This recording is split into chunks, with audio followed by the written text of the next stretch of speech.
नमस्कार। पिछले व्याख्यान में हमने सामाजिक अनुसंधान के अर्थ को देखा था और उसकी परिभाषा को देखा था। हमने देखा था कि किस तरह से मनुष्य एक जिज्ञासु प्राणी है। वह किसी न किसी खोज को करने के लिए स्वयं अंदर से उसकी जिज्ञासाएं होती हैं और इसलिए वो प्रेरित होकर जब निरंतर प्रयास करता रहता है, खोज करता रहता है, तब वह एक सिद्धांत के निर्माण करता है। वही अनुसंधान कहलाता है। हम सामाजिक अनुसंधान की प्रकृति को देखेंगे। अनुसंधान एवं सामाजिक अनुसंधान के अर्थ और परिभाषाओं से इसकी प्रकृति का भी पता चल जाता है और इसके हमें निम्नलिखित तथ्यों द्वारा प्रकट कर सकते हैं।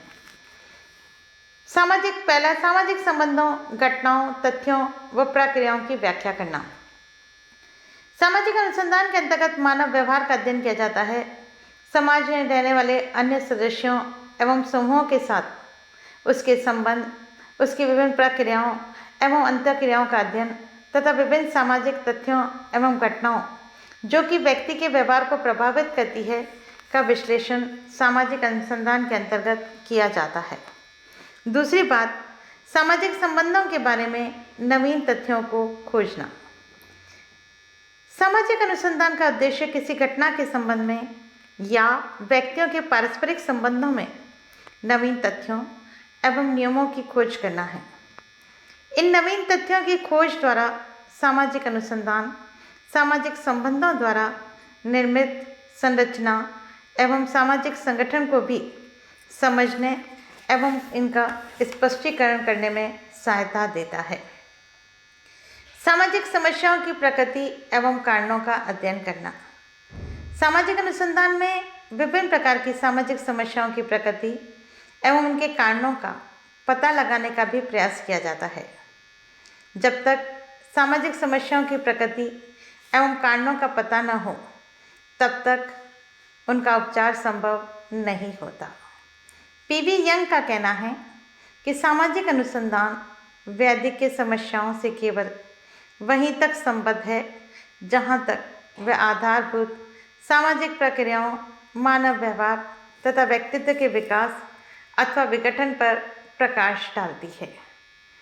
नेक्स्ट पॉइंट है प्राचीन तथ्यों का पुनर्परीक्षण व सुधार करना। नवीन नियमों तथा सिद्धांतों के निर्माण के साथ साथ सामाजिक अनुसंधान का उद्देश्य प्राचीन तथ्यों की पुनर्परीक्षा करना तथा उसमें सुधार लाना भी है। समयानुकूल ज्ञान के आधार पर सामाजिक तथ्यों की व्याख्या करना मानव जीवन को समझने के लिए अनिवार्य है। वैज्ञानिक पद्धति का प्रयोग। सामाजिक अनुसंधान में वैज्ञानिक पद्धति का प्रयोग किया जाता है ताकि विश्वसनीय एवं प्रमाणित तथ्यों का संकलन किया जा सके और निष्पक्ष व्याख्या द्वारा मानव संबंधों की प्रकृति को समझा जा सके। नेक्स्ट है सांख्यिकीय विश्लेषण का प्रयोग। सामाजिक अनुसंधान में सांख्यिकीय प्रविधियों का प्रयोग भी किया जाता है जिससे कि विभिन्न चरों अथवा घटनाओं में सहसंबंध का पता चल सके और अधिक विश्वसनीय निष्कर्ष निकाले जा सकें।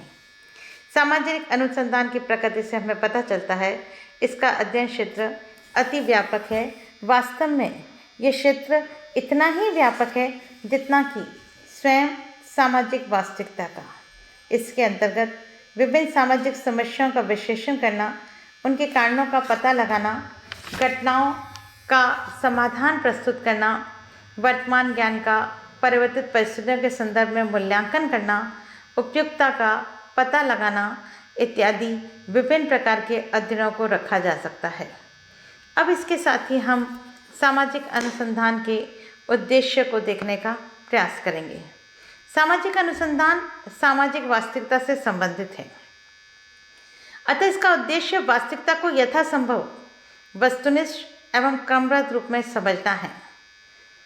इसका उद्देश्य केवल ज्ञान प्राप्त करना ही नहीं, अपितु ज्ञान को व्यवहारिक जीवन में पाई जाने वाली समस्याओं को समझने के लिए प्रयोग में लाना भी है।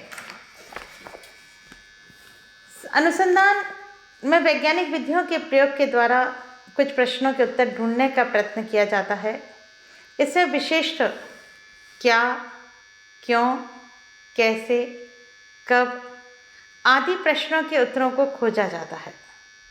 उदाहरण के रूप में प्रश्न उठता है कि वर्षा क्यों होती है, ऋतुएं क्यों बदलती हैं, हवा क्यों चलती है, अपराधी व बाल अपराधी अधिकांशतः गंदी बस्तियों में ही क्यों पनपते हैं, सामाजिक तनाव क्यों पाए जाते हैं, युद्ध क्यों होते हैं, कुछ लोग आत्महत्या क्यों करते हैं, शोषण से छुटकारा कैसे प्राप्त किया जा सकता है। इसी प्रकार के सैकड़ों हजारों प्रश्नों का उत्तर प्राकृतिक और सामाजिक विज्ञानों के अंतर्गत देने का प्रयत्न अनुसंधान के माध्यम से किया जाता है। स्पष्ट है कि अनुसंधान का प्रमुख उद्देश्य नवीन ज्ञान व सिद्धांतों की खोज तथा पुराने सिद्धांतों या तथ्यों का पुनः परीक्षण है। यह अनुसंधान का सैद्धांतिक उद्देश्य है और इसका एक व्यवहारिक या उपयोगितावादी उद्देश्य भी होता है। इस तरह से इसके उद्देश्यों को हम दो भागों में बांटते हैं। पहले को हम कहते हैं सैद्धांतिक उद्देश्य। इस उद्देश्य के संबंध में श्रीमती पीवी यंग ने लिखा है, सामाजिक अनुसंधान का मूलभूत उद्देश्य, चाहे वह तत्कालीन हो या दीर्घकालीन, सामाजिक जीवन को समझना और ऐसा करके उस पर अधिक नियंत्रण प्राप्त करना है। मूलतः सामाजिक अनुसंधान का उद्देश्य ज्ञान की उत्तरोत्तर वृद्धि है और इसे हम निम्न बिंदुओं के आधार पर समझ सकते हैं। सबसे पहली बात है सामाजिक तथ्यों की जानकारी। सामाजिक अनुसंधान का प्रमुख उद्देश्य सामाजिक जीवन, सामाजिक घटनाओं, सामाजिक व्यवहार, तथ्यों एवं सामाजिक समस्याओं के संबंध में ज्ञान प्राप्त करना है। इस प्रकार का ज्ञान प्राप्त करके हम मानव समाज की संरचना को समझ सकेंगे। दूसरी बात, सामाजिक घटनाओं के प्रकारात्मक संबंधों की जानकारी। सामाजिक अनुसंधान का एक अन्य उद्देश्य विभिन्न तथ्यों या सामाजिक घटनाओं के बीच पाए जाने वाले प्रकारात्मक संबंधों का पता लगाना है। सामाजिक संरचना की सभी निर्णायक इकाइयों के बीच एक प्रकारात्मक संबंध पाया जाता है जो सामाजिक जीवन की निरंतरता, गतिशीलता एवं व्यवस्था के लिए उत्तरदायी है। जब तक इन प्रकारात्मक संबंधों को नहीं समझ लिया जाता, तब तक किसी भी सामाजिक घटना की वास्तविक प्रकृति को नहीं समझा जा सकता। यदि हम अपराध का एक सामाजिक घटना के रूप में अध्ययन करना चाहें, तो हमें अनुसंधान के माध्यम से ये ज्ञात करना होगा कि अपराध व निर्धनता, अपराध व बेकारी, अपराध व गंदी बस्तियाँ, अपराध व औद्योगिकरण व विभिन्न सामाजिक संस्थाओं के बीच क्या संबंध पाया जाता है। ऐसा करके ही हम कार्य कारण संबंधों का पता लगा सकेंगे और सैद्धांतिक परिप्रेक्ष्य में अपराध को एक सामाजिक घटना के रूप में समझ सकेंगे। नेक्स्ट है सामाजिक जीवन के नियमों की खोज। सामाजिक अनुसंधान का एक उद्देश्य इन नियमों को खोज निकालना है जो सामाजिक घटनाओं व सामाजिक जीवन को नियमित एवं निर्देशित करते हैं। कोई भी मानवीय या सामाजिक घटना स्वतः या आकस्मिक रूप से घटित नहीं होती, बल्कि उसके पीछे कुछ निश्चित नियम पाए जाते हैं। इन नियमों को ढूंढ निकालना सामाजिक अनुसंधान का एक प्रमुख सैद्धांतिक उद्देश्य है। इन नियमों का पता लगाकर हम सामाजिक जीवन को अधिक उत्तमता के साथ समझ पाएंगे। नेक्स्ट है नवीन अवधारणाओं और सिद्धांतों का विकास। सामाजिक अनुसंधान का एक अन्य उद्देश्य नवीन अवधारणाओं को विकसित करना, नवीन सिद्धांतों का निर्माण करना तथा पुराने सिद्धांतों को पुनः परीक्षण करना है। कई बार परिस्थितियों के बदल जाने या अनुसंधान की प्रविधियों एवं उपकरणों में सुधार हो जाने से पुराने तथ्यों या ज्ञान की पुनर्परीक्षा आवश्यक हो जाती है, ताकि ये पता लगाया जा सके कि क्या बदली हुई परिस्थितियों में इनको संशोधित करना आवश्यक है या इनमें किसी प्रकार के परिवर्तन की आवश्यकता नहीं है। ऐसा करके हम अनेक रूढ़िगत एवं भ्रांत धारणाओं से भी छुटकारा प्राप्त कर सकते हैं। इस ज्ञान प्राप्ति के द्वारा मानव समाज की संरचना को उत्तमता से समझा जा सकेगा। उसे बनाए रखने वाली संस्थाओं और समूहों की महत्ता को जाना जा सकेगा तथा सामूहिक जीवन के आधारों एवं सामाजिक नियंत्रण के साधनों की क्रियाशीलता को समझा जा सकेगा। यह इसका सैद्धांतिक उद्देश्य था। अब हम इसके दूसरे प्रकार को देखेंगे, व्यवहारिक या उपयोगितावादी उद्देश्य। सामाजिक अनुसंधान न केवल ज्ञान प्राप्ति के लिए ही बल्कि सामाजिक जीवन को अधिक उत्तम बनाने के लिए भी किया जाता है। वर्तमान में वैज्ञानिक एवं तकनीकी प्रगति ने जब मानव की सुख सुविधाओं को बढ़ाने में योग दिया है, वहाँ साथ ही सरल समाजों को जटिल समाजों में भी बदल दिया है। परिणाम स्वरूप आज के औद्योगिक जटिल समाजों में अनेक वैद्यकीय समस्याएं उत्पन्न हुई हैं, जैसे अपराध, बाल अपराध, आत्महत्या, बेकारी, निर्धनता, वेश्यावृत्ति, मद्यपान, आतंकवाद, युद्ध आदि। सामाजिक अनुसंधान का उद्देश्य न केवल इन समस्याओं को सही परिप्रेक्ष्य में समझना बल्कि इनके समाधान हेतु योजनाओं का पता लगाना भी है। आज यह सिद्ध हो चुका है कि वैद्यकीय समस्याओं के लिए स्वयं समाज या सामाजिक परिस्थितियां उत्तरदायी हैं, अतः इनको बदलना आवश्यक है।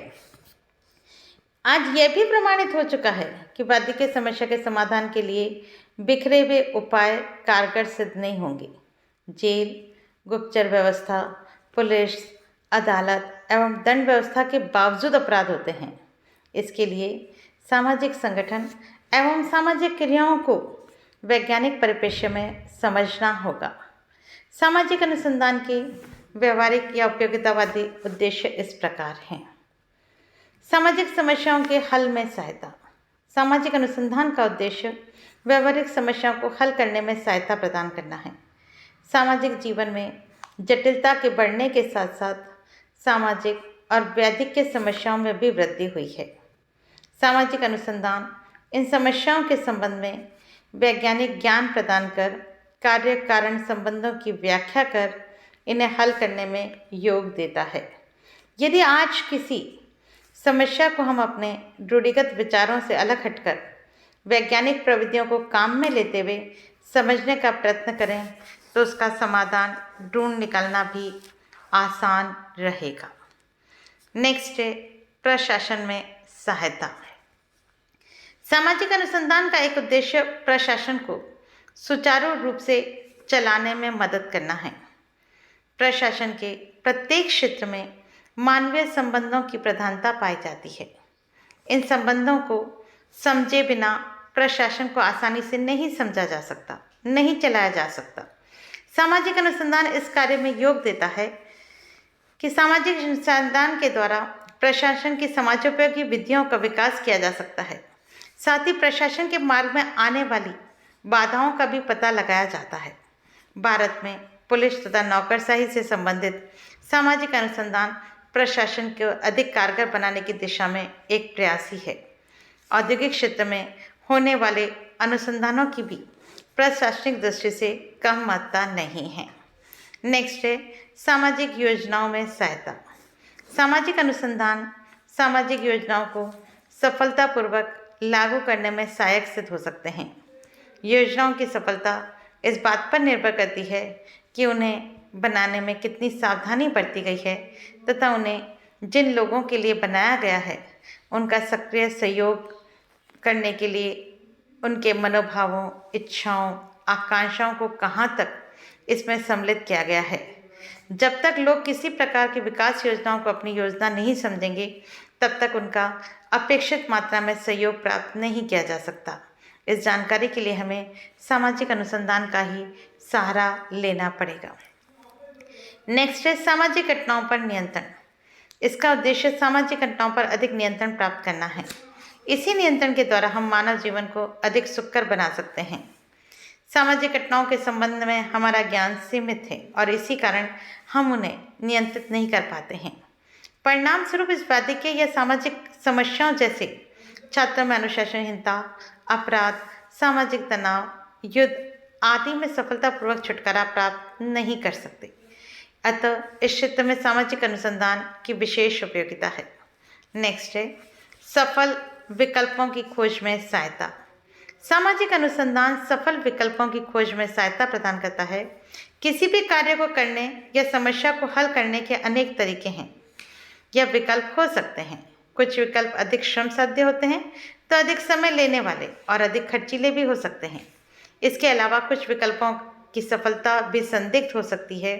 अतः सामाजिक अनुसंधान का उद्देश्य कार्य के ऐसे तरीके या सामाजिक समस्याओं को हल करने के ऐसे वैकल्पिक साधन ढूंढ निकालना है जो अधिक कुशल सिद्ध हो, जिनमें श्रम, समय एवं धन भी कम लगे।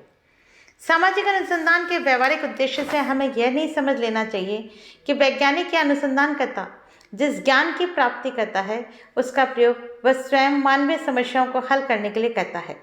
वह तो सामाजिक जीवन और उससे संबंधित समस्याओं को समझने में योग देता है, समस्याओं के कारणों को ढूंढ निकालता है, उन्हें हल करने हेतु उपयोगी तरीके मात्र बताता है। समाधान की वास्तविक कार्य तो राजनेताओं, समाज सुधारकों, प्रशासकों आदि के द्वारा ही किया जाता है। श्रीमती पीवी यंग ने सामाजिक अनुसंधान के उद्देश्यों पर प्रकाश डालते हुए ठीक ही लिखा है कि सामाजिक अनुसंधान सामाजिक जीवन के बारे में खोज, विश्लेषण एवं अमूर्तीकरण करने की एक वैज्ञानिक पद्धति है। और आगे आपने बताया है कि सामाजिक अनुसंधान द्वारा अपरिभाषित सामाजिक घटनाओं की व्याख्या, भ्रामक या संदेहपूर्ण घटनाओं का स्पष्टीकरण एवं सामाजिक जीवन संबंधी भ्रांत धारणाओं को दूर किया जाता है।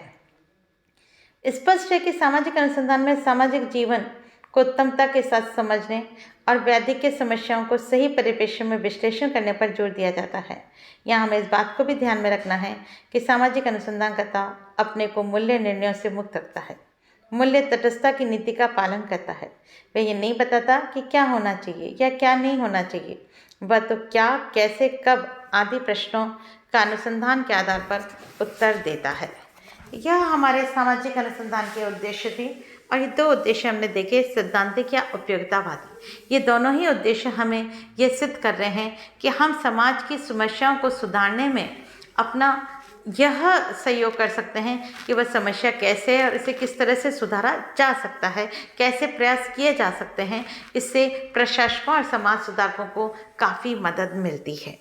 इसी के साथ धन्यवाद।